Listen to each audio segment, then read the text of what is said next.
वंचित बहुजन आघाड़ी के उम्मीदवार जनाब जावेद कुरैशी साहब, मुनव्वर भाई, जहीर भाई, अमित भाई बुलगढ़ और यहाँ पर जन्मे हुए तमाम मेरे साथियों, अभी आप मतीन पटेल की जज्बाती तकरीर सुन रहे थे। ये इलेक्शन का आखिरी जलसा है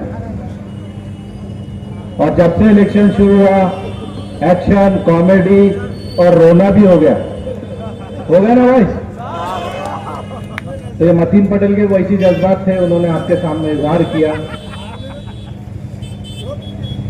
मैं चंद बातें कहकर अपनी जगह लूंगा, बहुत कम टाइम लूंगा आपसे और उम्मीद करता हूं कि मेरी बात को आप थोड़ा सा सीरियस लेने की जहमत गवारा करेंगे। साथियों, ये असेंबली का जो इलेक्शन हो रहा है, बड़े दुख की बात है मेरे लिए भी और आपके लिए भी कि औरंगाबाद नाम से ये आखिरी इलेक्शन है। इसके बाद जो भी इलेक्शन होंगे वो छत्रपति संभाजी नगर के नाम से होगी।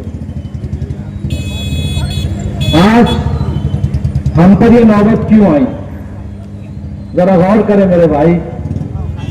10 साल पहले सिचुएशन ऐसी थी कि मुस्लिम तबका तमाम पॉलिटिकल पार्टीज में था, शिवसेना में भी था, राष्ट्रवादी में भी था, कांग्रेस में भी था, मिली जुली सरकार चलती थी। इन पार्टियों को खौफ था कि अगर नाम तब्दील कर दे तो मुसलमान वोट नहीं देंगे। 10 साल पहले हमने इत्तेहाद के नाम पर वोट दिया। वोट क्या दिया? वोट देते चले गए। एक एमएलए, 26 कारपोरेटर और एक एमपी।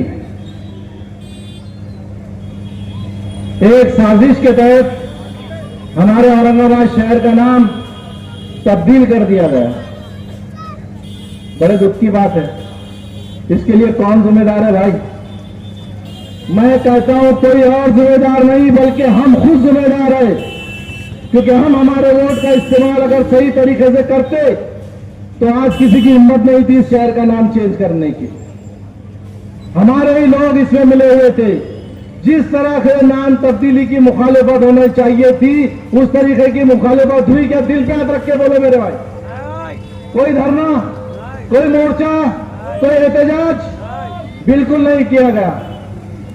इस असेंबली इलेक्शन में एक और बड़ी दुख की बात जो है, माशाल्लाह हम सब मुसलमान यहां पर जमा है और जब तक हम उस शख्स का नाम नहीं लेते हमारा कंप्लीट नहीं होता कलमा अल्लाह के नबी सल्लल्लाहु अलैहि वसल्लम 4 महीने से टारगेट पे है।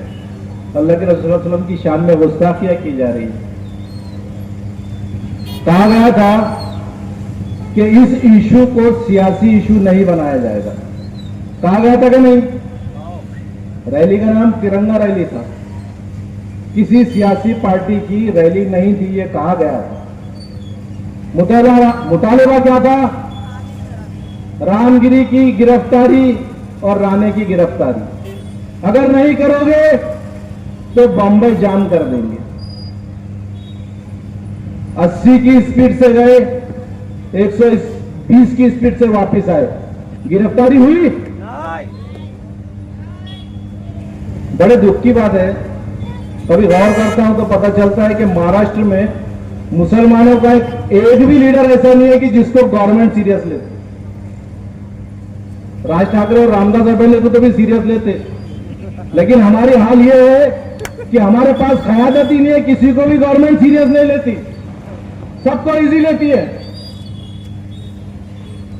अब इस जो पॉलिटिकल हालात चल रहे हैं महाराष्ट्र के, मुसलमानों के सामने जो हालात आने वाले हैं, सीए है, एनआरसी है, वक्फ बिल है, इन सबसे लड़ने के लिए हमारे पास क़यादत कहां है मेरे भाई? जिनको हमने क़यादत दी थी वो तो क़यादत गंवा चुके। 2019 में ये सीट चुनकर आती अगर दलित और मुस्लिम का इत्तेहाद बाकी रहता, क्योंकि उससे पहले दलित और मुस्लिम के इत्तेहाद के ऊपर हम अपनी पार्लियामेंट की सीट ला चुके थे। ये अमित बुलगढ़ यहां पर बैठे हुए हैं, इनके साथ धोखा किया गया। अगर वही 27,000 वोट 67,000 वोट्स में मिला लिया जाए तो सीट चुनकर आ रही थी, लेकिन हम जज्बात में नारों में बह गए और वो सीट चली गई। आज फिर एक बार आपसे कहता हूं मेरे भाई, जरा हिसाब लगाकर देखिए। दूसरे लोग चांस में जीतने की उम्मीद में कि हिंदुओं में अगर वोट तकसीम हो जाए तो सीट निकल जाएंगी। मेरे भाई मैं आपसे कहता हूं कि हमारे पास चांस का सवाल ही नहीं है। 30 से 35,000 दलित वोट हमारे पास मौजूद है। मुसलमान इत्तेहाद के साथ जावेद कुरैशी को वोट डाले हुए सीट चुनकर आने वाली है। 40 ऐसे मुकामात है महाराष्ट्र में जहां पर वंचित बहुजन आघाड़ी की पोजीशन मजबूत है। इसके रहनुमा प्रकाश अंबेडकर साहब, उनको गवर्नमेंट सीरियस लेती, कितना सीरियस लेती कि बच्चे औरंगजेब आलमगीर का स्टेटस लगा रहे थे, टीपू सुल्तान का स्टेटस लगा रहे थे तो उनके ऊपर गुने दाखिल किए जा रहे थे। हमारे लोग कह रहे थे हमारा उनसे कोई ताल्लुक नहीं है। वो शख्स ने आकर सिर्फ दरगाह की जियारत की, मजार की जियारत की, दाखिल होना गुना बंद हो गया। आज भी धोखा होने के बावजूद भी उस शख्स ने भरोसा किया और जावेद कुरैशी को यहां से उम्मीदवारी दी। अमित भुईगर साहब रात और दिन मेहनत कर रहे हैं पूरे दलित अवाम में उनको वोट देने के लिए, और दलित अवाम ने भी ये यकीन दिलाया है कि वो जावेद कुरैशी के हक में वोट करेंगे। मेरे भाइयों, अब हमारा टाइम है कि हम इत्तेहाद के साथ जावेद कुरैशी को अपना कीमती वोट देकर असेंबली में पहुंचाए। कहने के लिए बहुत कुछ है, लेकिन ये आखिरी जलसा है। अमित भुईगर साहब भी आपसे मुखातिब करेंगे और जावेद कुरैशी साहब। तो ये कुछ चीजें थी जिस पर मैं आपसे गुजारिश करता हूं कि तवज्जो दें, जज्बात में ना बहे, बल्कि अपने वोट का सही इस्तेमाल करें। आने वाली 20 तारीख को गैस सिलेंडर को वोट देकर कामयाब बनाइए। शुक्रिया।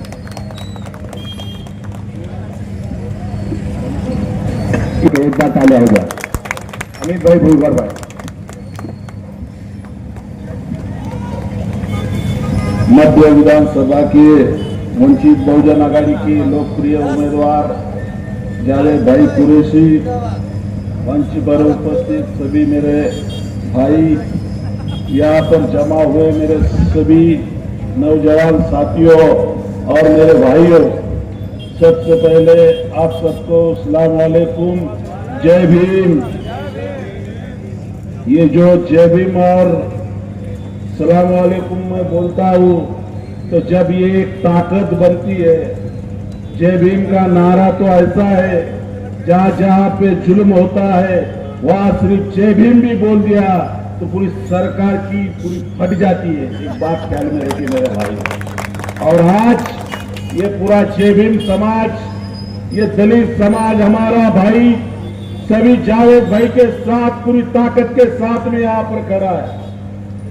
मैं पिछली बार विधानसभा मध्य में उम्मीदवार था और मैंने देखा कि सिर्फ दलितों के एक समाज के ऊपर कोई चुन के आता नहीं, तो फिर हमने और हमारे साहब ने जावेद भाई को एक उम्मीदवार जो कौम और मिल्लत के लिए 20-25 साल से काम कर रहा है, 4 बार कॉर्पोरेटर रहे हैं, जिन लोगों को तुम्हारे हमारे मसले मालूम है, तुम्हारी तकलीफ वो समझ सकते हैं, ऐसे ही लोगों को हमने इस महाराष्ट्र के राज्य के विधानसभा में, जहां पर इस राज्य का कायदा कानून बनता है, वहां पर ऐसे पढ़े लिखे लोगों को भेजना चाहिए जो निर्भय बनकर पूरी ताकत के साथ हमारे दलित और मुस्लिम भाइयों की बात रख सकते हैं। ऐसे जावेद भाई को हम सब ने चुन के भेजना चाहिए। महाराष्ट्र में जो बीजेपी और जो हुकुमशाही की तरफ ले जा रही है, इस देश में उत्तर प्रदेश हो या जहां जहां बीजेपी की सरकार हो, वहां सभी जगह पे नंगा नाच करने का काम ये बीजेपी कर रही है। मैं आप सबको बता रहा हूं कि बाबा साहब अम्बेडकर ने इस देश में हम सबको बराबर का हक इस देश के कानून के माध्यम से दिया। इस देश का संविधान जब तक है, जब तक यहाँ पे सभी मेरे भाइयों को ना कोई बड़ा ना कोई छोटा, सबको बराबर का हक हमारे बाबा साहब अम्बेडकर ने हमको दिया है। मैं आपको बताना चाह रहा हूँ, ये जो नंगा नाच इन्होंने शुरू किया बीजेपी ने, कहाँ पे दाढ़ी के नाम पे लोगों को मार रहे, कहां पे टोपी के नाम पे यहां पर मारने का काम कर रहा। हमारा भाई एक ट्रेन में सफर कर रहा था तो उसको गोली मारने का काम वहां पर किया। कहां पर हमारे बच्चे अगर गोश्त लेके जा रहे तो उनको मॉब लिंचिंग किया जा रहा है। इस देश में कानून है और वो कानून सबके लिए सरीका है।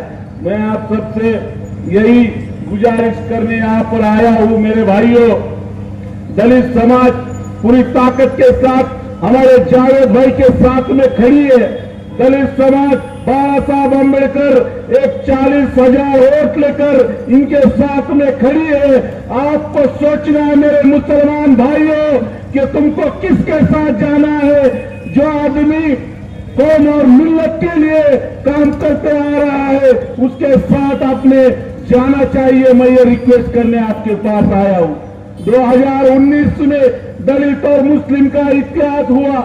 इस औरंगाबाद में से कभी खासदार नहीं बन सकता, वो इतिहास बनाने का काम मुसलमानों और दलितों ने किया। आज एक बार फिर 2024 में मेरे मुस्लिम भाई और दलित समाज अगर एक ताकत के साथ जावेद भाई के साथ में खड़े रहे तो जावेद भाई को 20 तारीख के दिन इस महाराष्ट्र के विधानसभा में जाने से कोई माइकल लाल रोक नहीं सकेगा।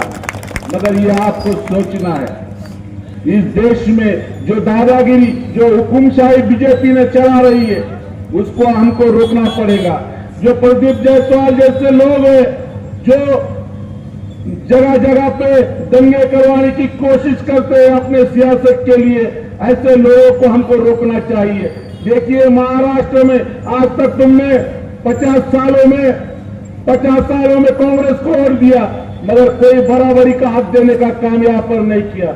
हमारे बाबा साहब अम्बेडकर ने पूरे महाराष्ट्र में 20 मुस्लिम समाज के उम्मीदवार दिए और उनको पूरी ताकत के साथ खड़े रह के दलित समाज का वोट उनके साथ में खड़ा किया। जब हमारे धर्मगुरु के नाम पर यहाँ पर कुछ बोला जाता है, हमारे मुस्लिम भाई समाज के धर्मगुरु के बारे में खिलाफ में बोला जाता है, तो सबसे पहले इस महाराष्ट्र में कानून बनना चाहिए और वो कानून कि वहां पर बाबा साहब अम्बेडकर ने विधानसभा में आमदार कपिल पाटिल के माध्यम से वो बिल उन्होंने इस महाराष्ट्र के विधान परिषद में भेजा मगर कांग्रेस और राष्ट्रवादी ने उनको साथ नहीं दिया। वो बिल आज ही वैसा पेंडिंग है। मैं चाहता हूं कि जावेद भाई अगर चुन के आए तो सबसे पहले वो बिल यहां से पास करने का काम हमारे जावेद भाई करेंगे। वक्त की कमी है, हमारे उम्मीदवार जी को भी बात करनी है, उनको उनकी बात रखना है। मैं कल का दिन आखिरी है इलेक्शन का, मैं आप सबसे रिक्वेस्ट करना चाहता हूं कि जो ये हिंदू और मुसलमान का जो झगड़ा लगाने की कोशिश यहाँ पर बार बार हो रही है, अभी हमारे एडवोकेट सलीम साहब ने बताया कि औरंगजेब के मजार को उखाड़ फेंकने की बात यहाँ पर लोग कर रहे हैं। मैं आप सबको बताता हूं, अगर औरंगजेब की मजार को हाथ लगाने की भी किसने कोशिश की तो जय भीम समाज पूरी ताकत के साथ वहां पर खड़ा रहेगा। मैं जाते जाते इतना ही कहूंगा कि आने वाले 20 तारीख को जावेद भाई की निशानी गैस सिलेंडर है। उस गैस सिलेंडर को सामने बटन दबा के 5 नंबर का उनको बड़ी ताकत से चुन के लाना है। जाते जाते बस यही मैं आपसे बोलता हूं, धन्यवाद। जय भीम, नारे तकबीर। अरे भाई आप नारे की बात प्रदीप जायसवाल के ऑफिस तक तो आवाज जान दो। नारे तकबीर, जय भीम। मैं इसके बाद गुजारिश करूंगा जावेद कुरैशी साहब से कि वो अपने ख्यालात का इजहार करें। सिर्फ 15 मिनट बाकी है। नारे तकबीर। अस्सलाम वालेकुम। बहुत कम वक्त है इसलिए स्टेज के जितने मौजूदीन हैं उनके नाम नहीं लेता हूं और अपनी बात को आगे बढ़ाता हूं। अजीज तरीन साथियों, असेंबली का इलेक्शन शुरू हो चुका। असेंबली के इलेक्शन में भी अनवर कादरी ने आपको बहुत सारे फिगर्स बताए कि कौन चुन के आ सकता, कौन चुन के नहीं आ सकता। मेरा सीधा सीधा सवाल आपको है कि 2019 में भी ऐसे ही तमाशा चल रहा था पूरी कौम वन साइड इलेक्शन में जाने की मन बना लिया था, पूरी कौम एक साइड जा रही थी। लेकिन हुआ ये कि हमने 68,000 वोट लिए और 68,000 वोट लेके हम हार गए, हम जीते नहीं। लेकिन पार्लियामेंट के अंदर 2019 में हमने इन दोनों कौमों को एक जगह किया और पार्लियामेंट का सीट जीत गए। 19 में फिर असेंबली के इलेक्शन आ गए, हम हार गए। फिर जो है पार्लियामेंट के इलेक्शन आए, हम हार गए। तो हार हार हार हार ऐसा चलेंगी। लोग ये समझ रहे हैं कि जीतना आसान हो गया है, वो समझ रहे हैं कि 2 लोगों के वोट फुटेंगे तो हम आसानी से जीत जाएंगे। तो ये ऐसे इत्तेफाक कभी 40-50 साल में एक आधी बार होता, बार बार नहीं होता। तनवानी की मिसाल आप लोगों के सामने है। तनवानी ने जो स्प्रिट का मुजाहरा किया अभी अपनी कौम के लिए, तो ये समझ लेना चाहिए। और अभी पार्लियामेंट का 24 का इलेक्शन देखा, हमको तो खबर भी नहीं चली कि बुमरे कब छूट के आ गया। कभी भी इतना कॉन्फिडेंशियल वोट उन्होंने डाला। अब आपकी जरूरत है कि आपको जीत के वोट, यकीनी जीत बनाना है, तो ये 2 कौमों के वोट को एक जगह करना बहुत जरूरी है। बहुत सारी बातें हैं आप चलिए कहने की कि जिन लोगों को 10 साल पहले हमने पैदा किया था,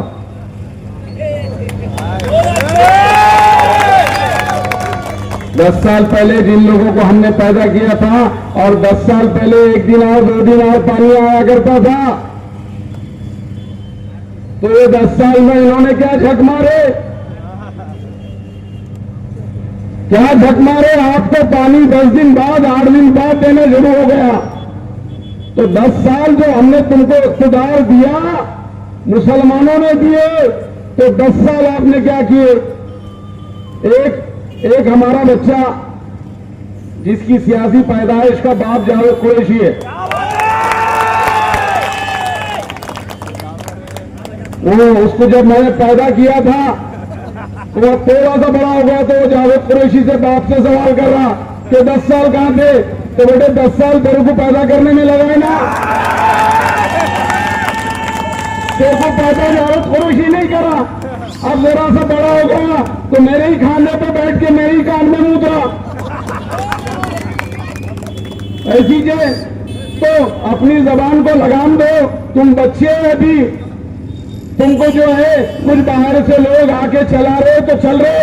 अगर तुम्हारे में दम होता था तो जावेद कुरैशी के जैसे फैसले लेते थे।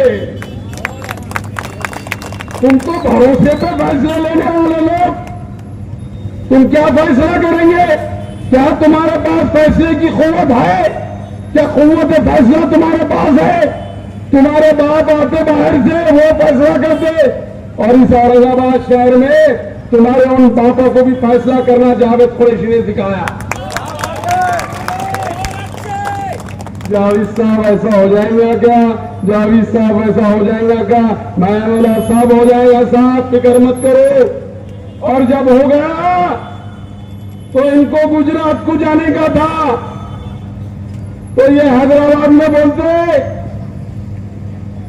अब यहां से महाराष्ट्र पहुंच गए, महाराष्ट्र नंदुरबार गुजरात जाएंगे।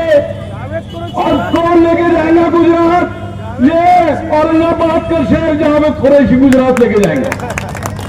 और आज हमारे पे इल्जाम लगाना शुरू करे, अरे बेटे हम बाप है तेरे, और कौन बाप है तेरे। तो अपनी जबान को लगाम दो, तो इतना बड़ा नहीं होगा।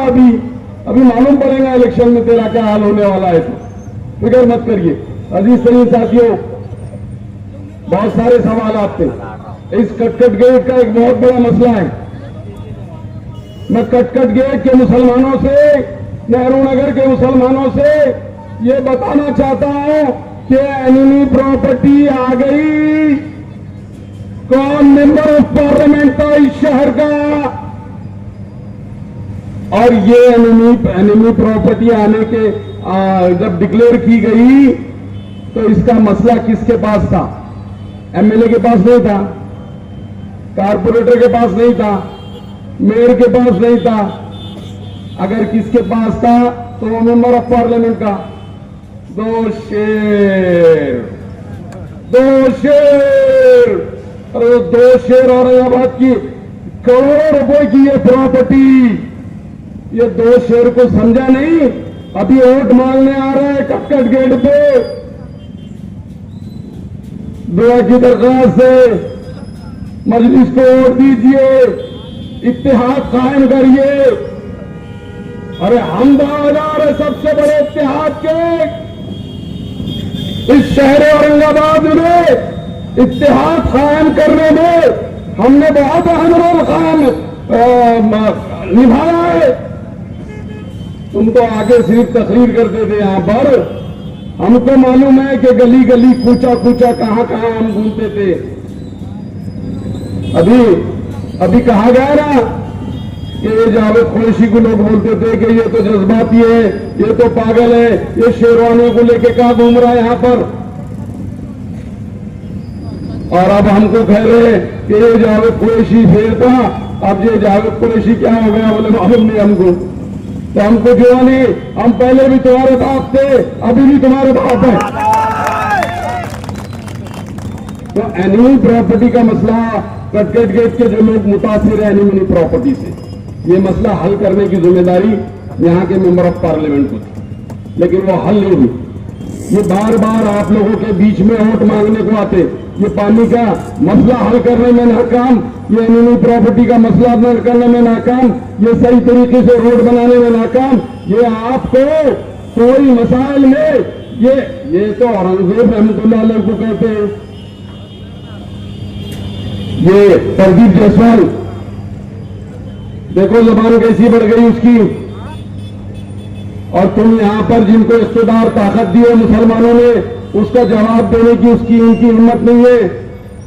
ये जब प्रदीप जायसवाल कहता है कि हम औरंगजेब रहमतुल्लाह अलैह की खबर को उखाड़ के फेंक देंगे, और हमारा यहां पे शख्स कहता है कि हमारा औरंगजेब रहमतुल्लाह अलैह से कोई लेना देना नहीं, वो आए गए मरे खपे चले गए।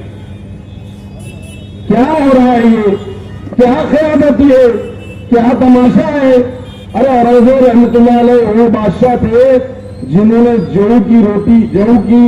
जौ गोकुल के कांटों का सालन खाया, जौ की रोटी, जौ के आटे का रोटी बना के खाई।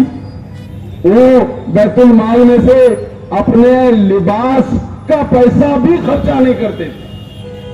वो कुरान मजीद की किताबत करते थे, टोपियां सीते थे, और उससे जो आमदनी होती थी उसमें गुजर बसर करते थे। ये ऐसा वली सिफत बादशाह, उसको कहते हैं कि हमारा कोई लेना देना नहीं। फिर किससे लेना देना तुम्हारा अंबादास दानवे से लेना देना है क्या?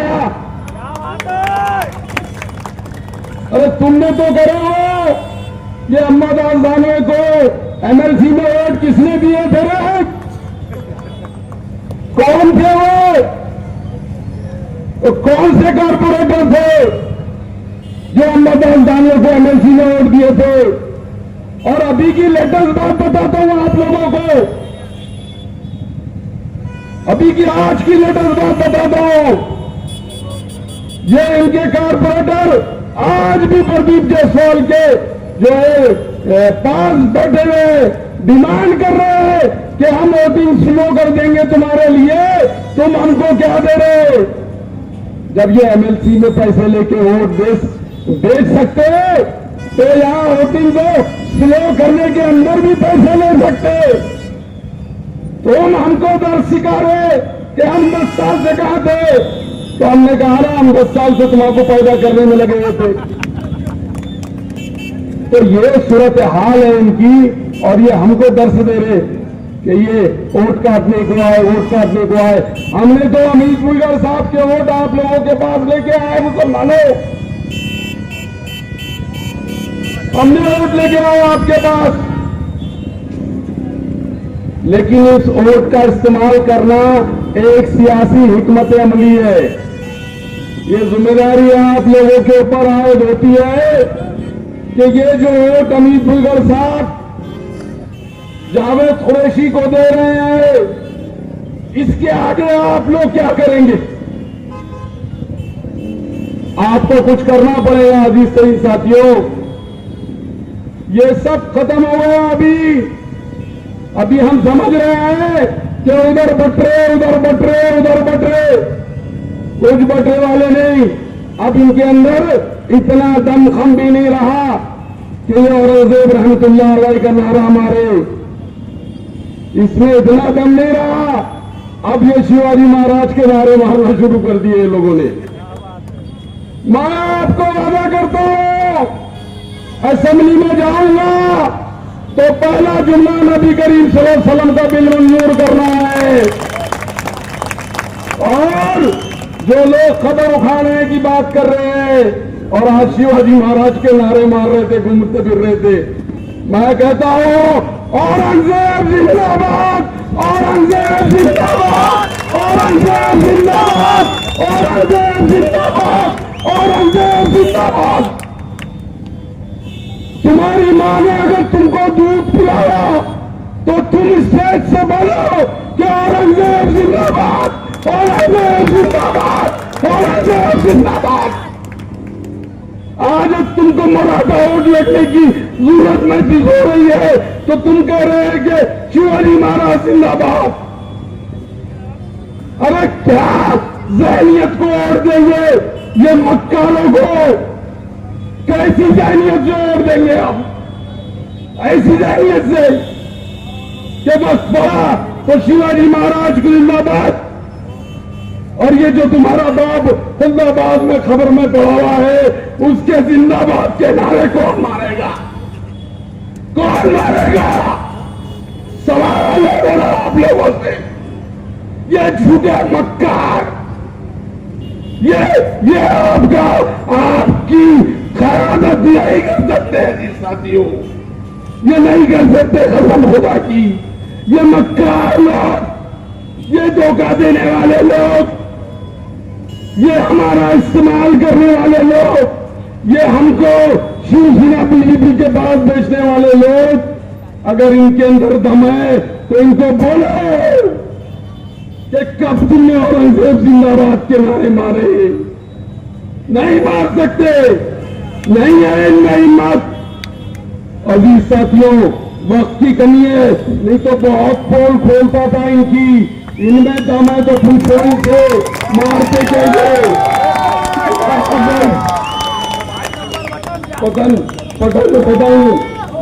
बटन नंबर 5 से आप वोट मारिए, गैस सिलेंडर पे वोट मारिए। इंशाअल्लाह अजीज आपकी क़यादत ये भाई इसी डंके की चोट पे करेगा जिस तरीके से आज कर रहा है।